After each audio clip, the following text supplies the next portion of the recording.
So soy, become the motor.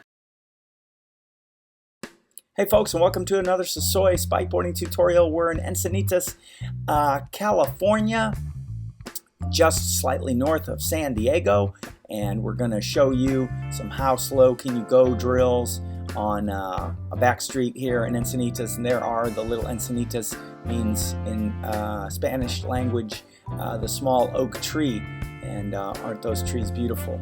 And we're going to just show you back and forth along 5 or 6 blocks here of Encinitas on really great pavement, how spikeboarding can be practiced. And then we'll heat it all up on this this particular street, and then we'll head one street over. Actually, Encinitas has near the beach here has a little bit of a high side, low side, and a little more of a climb, so that's really neat. So you'll get to see how you can have a really nice workout not too far away from your house.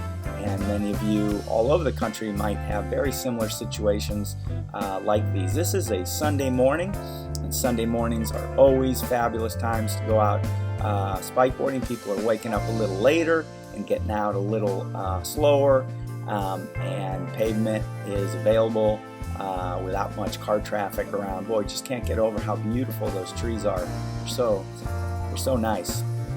And so we're just going to go from one end of the town to the other with a little loop at both ends. There's a little bit of a downhill, just the tiniest little downhill here that makes our loop, so we'll be able to show a little bit of cadence braking as well, and a little bit of carving is always nice. We're going to flip around. We're going to do these turns on one foot, and to do that you need to really get on the edge. See how that foot goes over to the rail really hard, and that's what's going to help you turn the board nicely. You can't really turn the board unless you get on those rails. And this sport is a completely symmetrical sport, so bilaterally you're going to develop the same skill set on both sides equally. And the way you'll do that is by imagining that you are holding the hand of a little 3-year-old, and you can only go at the 3-year-old speed. So one of the sides of your body is going to be like that 3-year-old, and slowly, with patience, you're going to bring the speed up. So if you'd have seen this athlete about 9 years ago, you wouldn't have seen this kind of skill set at all. You actually would have seen one leg trembling and one leg that had a great ability. So slowly you put on your mindset to go as slow as you can, and only go as fast on both sides as the slower side goes. So here we're getting into the technical part of it. We're going to go nice and slow, and there you're watching how we are connecting the strokes together of stand-up spike and to the Kubi cross to the stand-up spike, Kubi cross to the stand-up spike. And what you really want to pay attention to is the height of the elbows. Notice how the elbows are going up high, and also notice how the hands are not way outstretched. The arms are staying nice and tight at 90 degrees, and that is exactly what cross-country skiers do. And here we're doing cadence on the 1s and the 2s, and there we're actually demonstrating a little bit on how similar the double pole action is to the skiing action. So when cars do come through, keep your ears open back there and give them the high sign to come on through.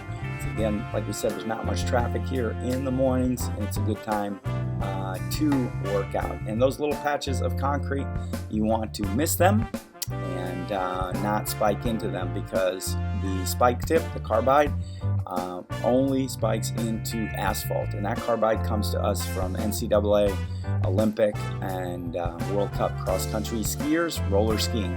That's how the innovation happens. And the interruption of these stop signs are really going to make it so it's a little challenging to describe all the stroke patterns exactly, because we're not constantly steady doing it. But right there, we're going from 1/2 to 1/1, nice and steady, and we're dropping that foot into the rear. And then we're taking that rear foot, and we just drifted it to the front. If you saw that, because in spikeboarding you actually spike all 4 positions. The rear and the back and the front both feet will command control from both the front and the back, and you'll see how that's happening here constantly. So the synchronization, I guess, is probably the hardest thing to begin to do with the spike and the leg. And there you're seeing how we're just skipping entirely synchronization, and that's called 1/1. And the cadence is low. We're doing that on the 3s, it looks like.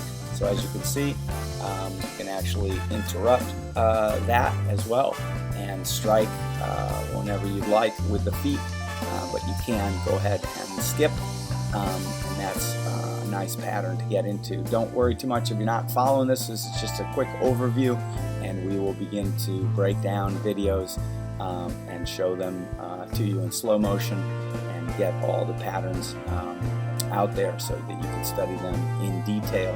So connecting all of these strokes was a little more challenging than you might imagine. So it took a couple of years to begin to get all the stroke patterns down and how they can all get isolated and how they can get skipped. Now you're seeing them all here seamlessly happening. There's the 1/1, and there's the Cubi cross, and there you're back to the 1/1, and then you're alternating and skipping the connection with the foot, and that actually makes for really nice workouts when you're not touching the ground. And also mentally, there's some 1/1s that we're doing on the 1 cadence. So that means that the cadence is 1 and switch, and 1 and switch, and there's 2 and 3 and 4.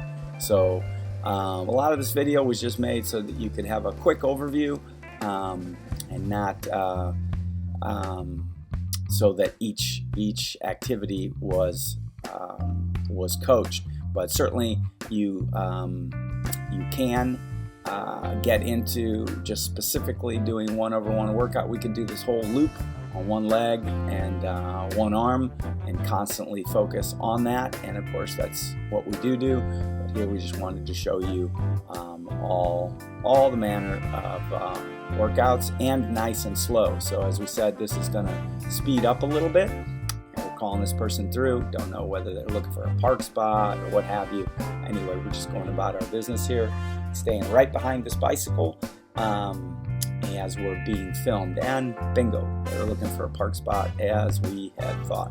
So there's 2/1, and that's actually happening on the back side a little bit. So when you go 2/1, you can go on the back side.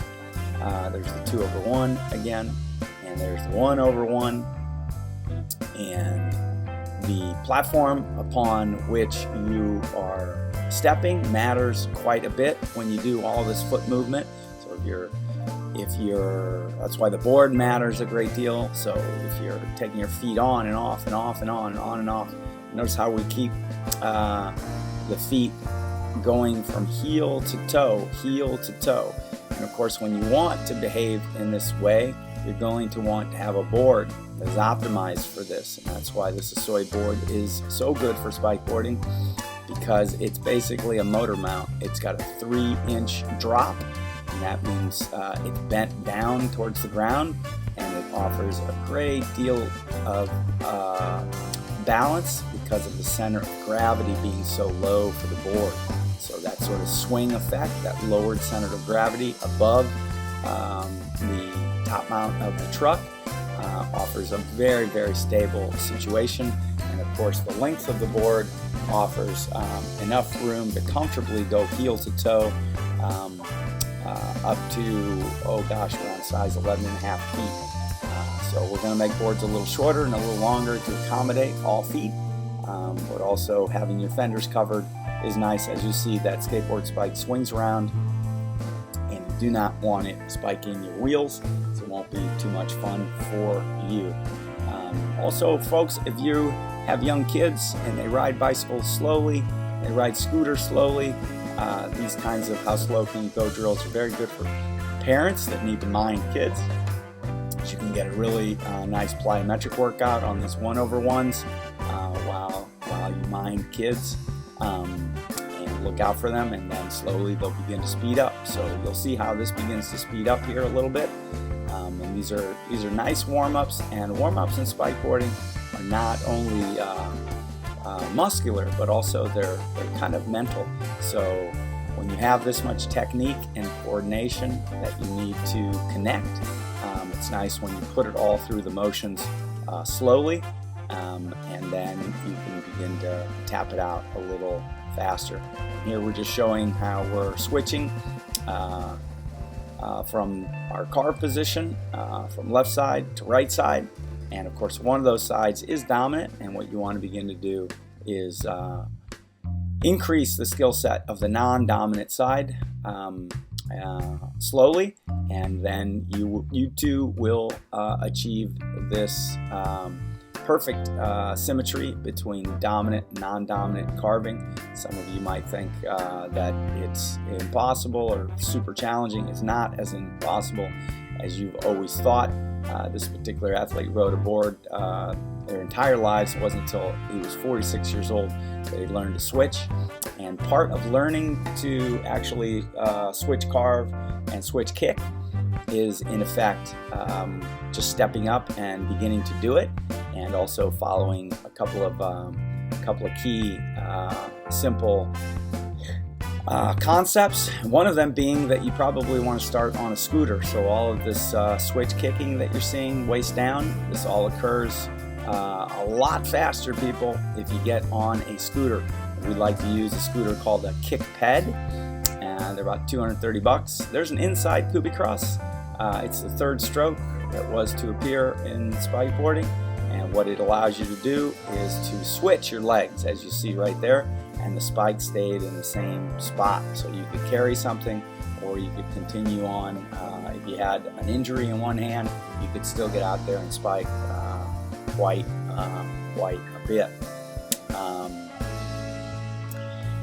So as you can see, nice long warm-up here that we're getting before we wind up some speed, and show you how to do that on public street, because we're still going to behave like a bicycle and control ourselves into all the stop signs with cadence braking.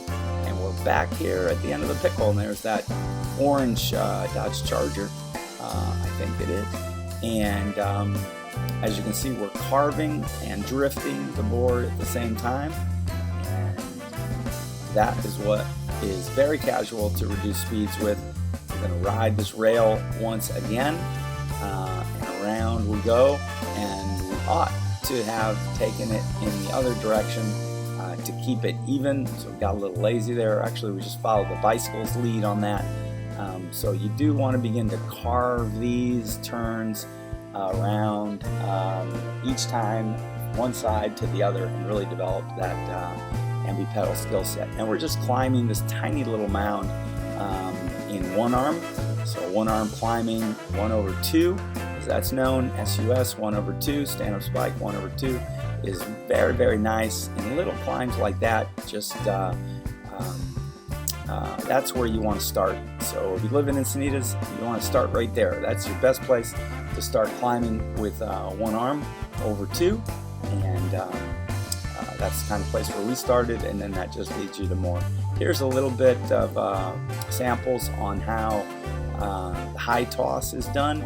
So the skateboard spike needs to get tossed from one side to the next, and when you toss it, you can toss it high. Got to make sure that that tip comes around the board.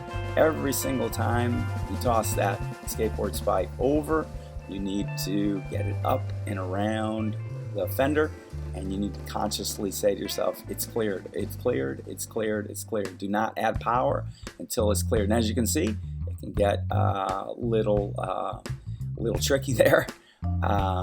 So we're thinking about a lot of stuff out there while we're making this. Just reminds you how much you have to keep your mind on your business. So there's a couple different ways to toss the spike. As before, you saw it as a high toss. You can also toss it very low. What you want to do is get the hands nice and close together, and then toss it. So you don't want to toss it a great big distance, and you want to unthread the shaft. Unthread the shaft, out it goes, unthread it, and stab it back in, and thread it back in. So unthread it out, and toss it, and you can toss it high, you can toss it low, and you can practice these. How slow can you go with it's a high toss, and executing some kubi cross and some switch carve there, as you can see. So you do all these nice and slow, and you're going to be able to begin to do it fast, folks. You cannot go fast unless you do everything really, really, really slow, and that's the nature of the first half of this workout, is to show you how slow can you go drills on all the execution of SpikeBoarding. There we're just doing like a medium toss, and that was on the ones. Now we're going to show you a little bit of how slow can you go in stand-up spike. We're really showing that square box. If you saw how those hands, those arms were nice and square. Those elbows are two corners, and then the hands and the thorax are the other corners of the square.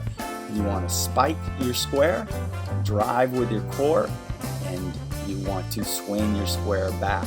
And there's a little sample of what double poling would be like. That's where the stroke came from. The stroke has no forward catch, and it comes directly from cross-country Nordic skiing. And there is a pretty darn near perfect stand-up spike stroke going on. The shaft is parallel to the board. There's a leading shoulder and a leading hip, and the shaft is parallel to that board. When you strike, notice how that leading shoulder pulls out and straightens out the shaft. The more your shaft is out of parallel with the board, the more power you're going to lose. So keep that thing parallel. You want it to be somewhere between 2 to 5-6 inches away from the board, and that makes a nice stand-up spike. And hopefully how slow can you go is really being drilled into you, and you're seeing how you control the speed. So there's no reason to ever go wildly out of control. So the first order of business in SpikeBoarding is actually terrain selection, and terrain selection. There's so many stories of people getting on boards and say, oh, the last time I got on a board, I just busted my hiney and it was awful, it was terrible. And then you ask them, what did you do? And then they'll explain. They basically chewed off way more than they could, and they immediately had an accident. So don't do that. You wouldn't do that at a ski resort. I mean, they tell you this is a double black diamond, and it's a double black diamond. You got to pay attention, they tell you. So on a board, you have to do that for yourself, people. So it's not a go for it sport, it's a stroke development sport. Slowly you will begin to learn all these things and begin to accelerate them, and you'll end up taking your knee pads and your elbow pads off, and you will keep your wrist guards and your helmet on. Always wear your wrist guards when you're spiking. There you're seeing some stand-up spike 1/1 with a switch, and on the ones, actually it's not 1/1, it's a stand-up spike stroke, and on the ones, pardon me, you're doing it on the one count, and on the ones the cadence is the most challenging because you're breaking momentum. So when you have momentum, there's 2 strokes, 3 strokes, and you've got momentum. When you break the momentum, that first stroke is always the hardest one to do. So to do cadence of one is the most challenging, and as you begin to learn the sport, don't go immediately to try to do ones. Stick to 2s and 3s and 5s. That's how we began. It helped a lot. And then slowly, as you're successful with your stroke patterns, then you can get into switching on the ones, which is the most challenging, especially when you're climbing, and also when you're doing a kubi cross. So stand-up spike on the ones is a little less challenging than the CXC, the kubi cross on the ones. So that's where you want to begin your ones. And of course, stand-up spike is one of the reasons that you can really learn to carve switch on a board, because you can go for, you pick just a flat path and you can go for miles and miles and miles at 5-6 miles an hour, and that is how you learn to switch carve. Because there's no hills. That's why we never do learn to switch carve, because there's no hill that puts you at 5 miles an hour for miles on end. So you go down the hill, and next thing you know, you're doing 15 miles an hour, and you just hop back over to your dominant side and you say, hey, this is for the birds, this isn't going to happen. So all of you who have electric longboards, grab that electric longboard. It'll help you as well. Go out and switch carve on it at 3-4 miles an hour and just accelerate slowly. It's going to help you. So here we are accelerating now. We're going to show you a little bit of how you might do a workout here in this kind of area, along with braking. So they've got a lot of 2-ways here. At the end of the block there was some 3-ways, and there we're beginning to accelerate, and this great pavement is a joy to be spiking on. And there's the stand-up spike.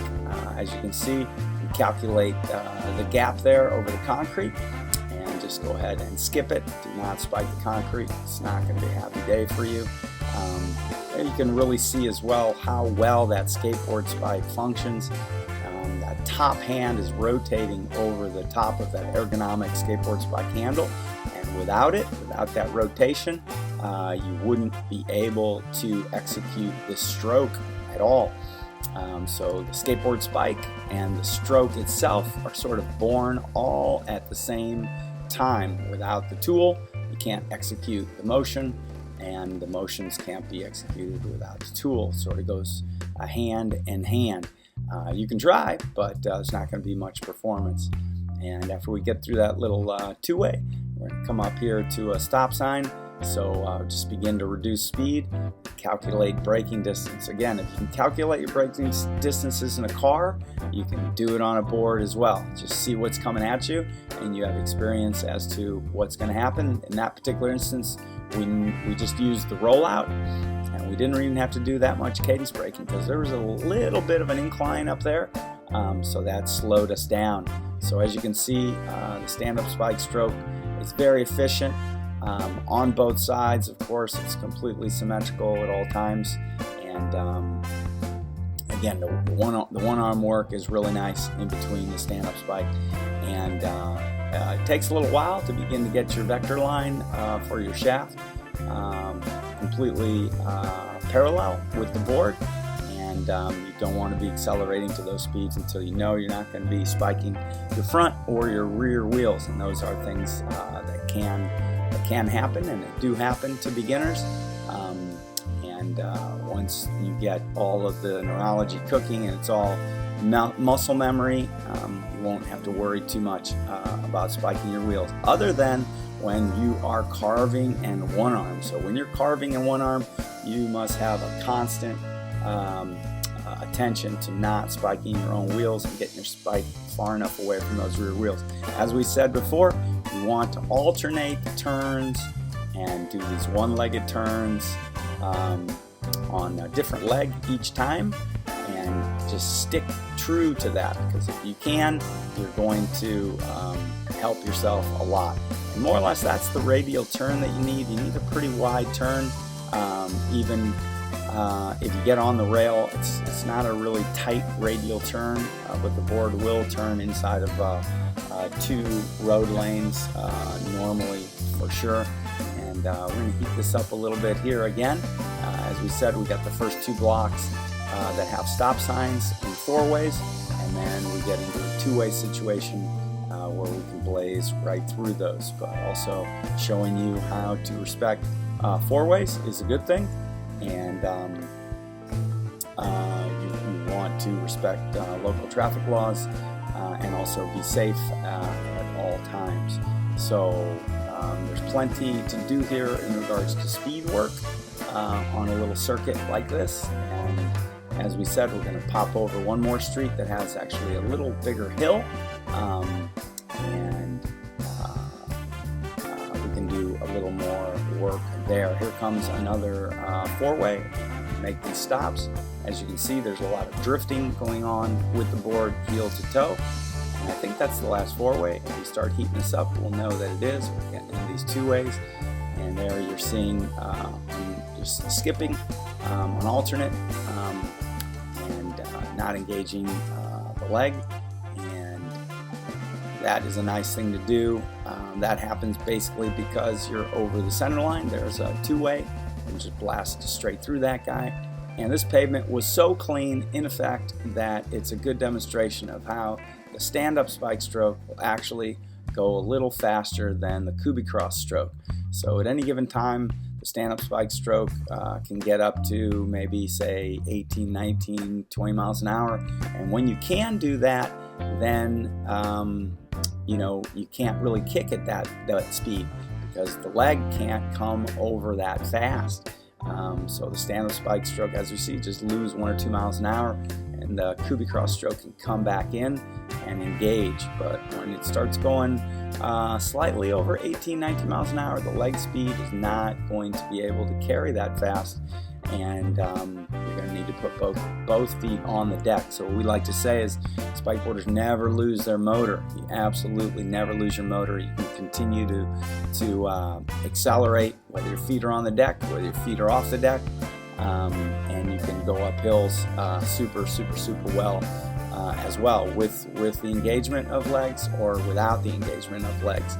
And that, of course, is a wonderful thing as well. If you have any injuries whatsoever, or if you've gone heavy on the legs in cycling or some other sport in the gym, you can get out and still activate the upper body and not stay home.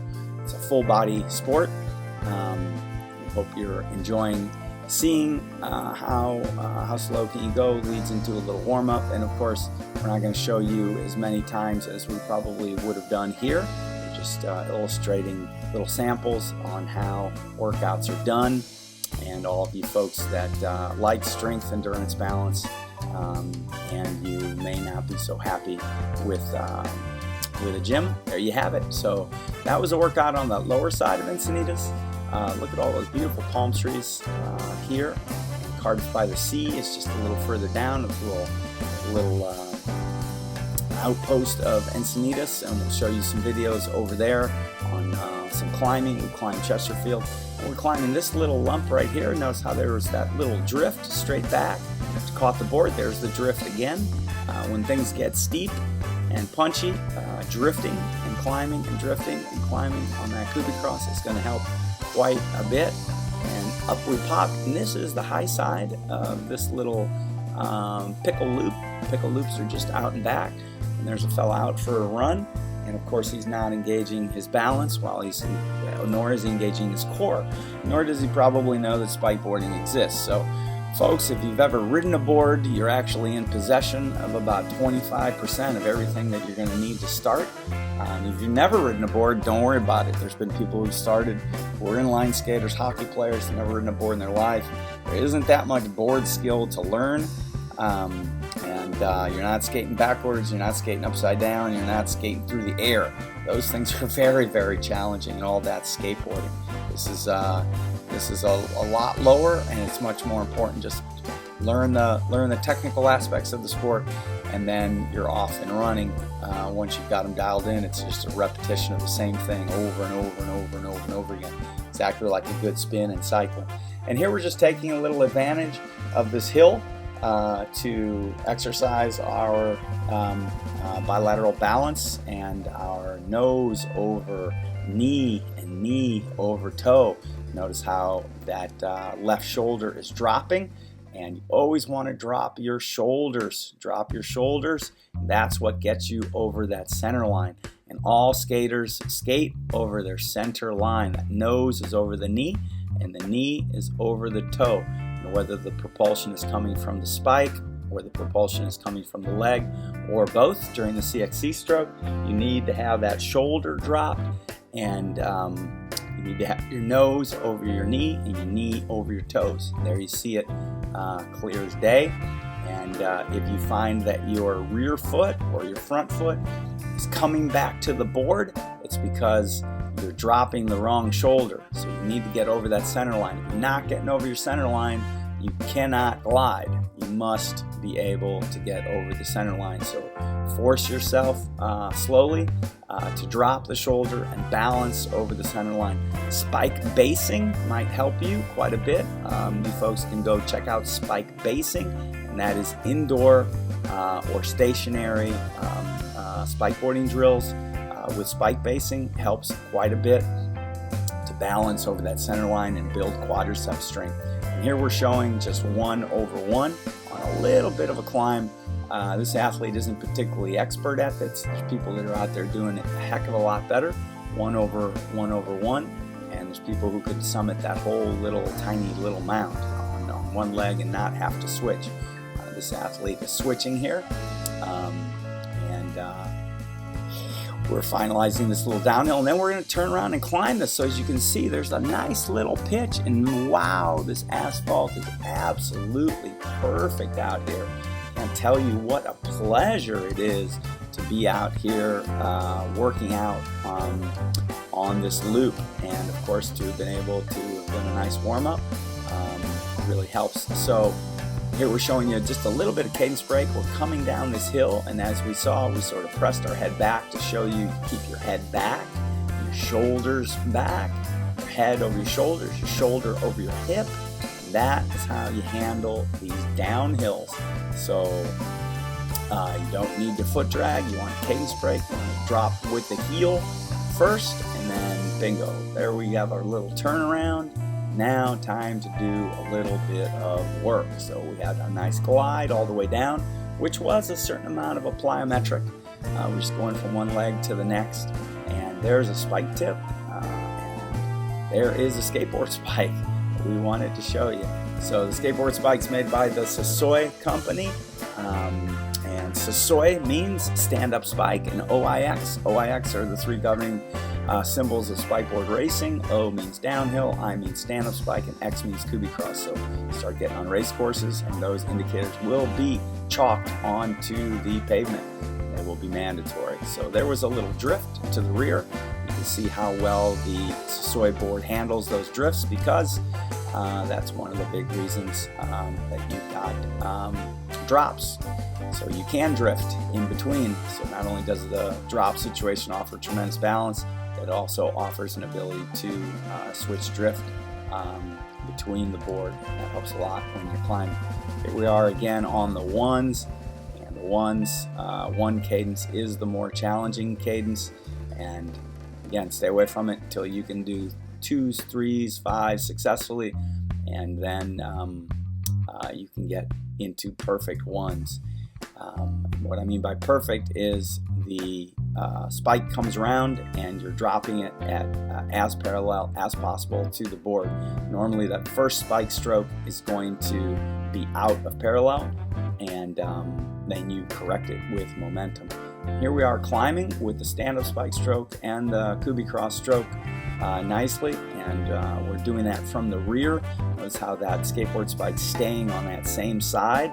So when you work this from the rear, now we'll do it from the other side.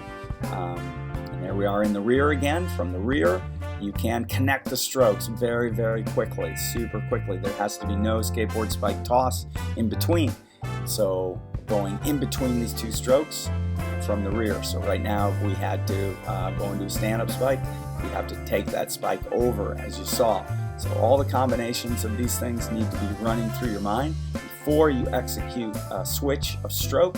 You have to imagine it in your mind's eye, and of course in this athlete, it's all banging out with muscle memory that's been activated now for a couple of years. But all of the technique has to run through your mind constantly, and at the same time you're reading the pavement. So the full body strength and conditioning here, and what this is activating in your mind and your brain is sensational. So if you've got any troubles or worries of any kind, you're going to put them out of your mind. You're going to come back and you can deal with your problems later, but you're not going to deal with them now because the business at hand is navigating spikeboarding. And there couldn't be any more and better place to navigate than that kind of pavement. It's really, really a pleasure to do that. So off we went to the top, and then we're going to come back down here, do one more sled ride here for you guys, and we're just doing a little cool down, and this workout is going to be over at the bottom. So, but it was such a nice ride, we thought we'd take it one more time, and now it's just a casual enjoyment of what is skateboarding. So SpikeBoarding is very much a form of skateboarding because you're carving. So whenever you're carving a board, of course that's skateboarding. And then when you're kicking it, it's very much skating. So skating and gliding over your center line. All skaters do that, whether you're an inline skater, hockey skater, figure skater, or you're skating a board. You got your foot facing forward and you're kicking and you're gliding over center line. That is skating. And then of course, SpikeBoarding is very much cross-country skiing. Very much waist up. It's all cross-country skiing, and also the meditative state is very much that of endurance and technical and propulsion. But we can't ever forget that this is a skateboarding, especially when you start to carve. It leaves skiing very quickly and you're like, wow, this is casual, this is fun, and this is a blast. So folks, we hope you've enjoyed this video, and it's showing you how much fun it can be to get crazy fit on a board. The sport starts on a scooter at age 3, mom and dad, and continues on. So spike hard, spike often. SpikeBoarding, the sport of balance strength. See you at the next one.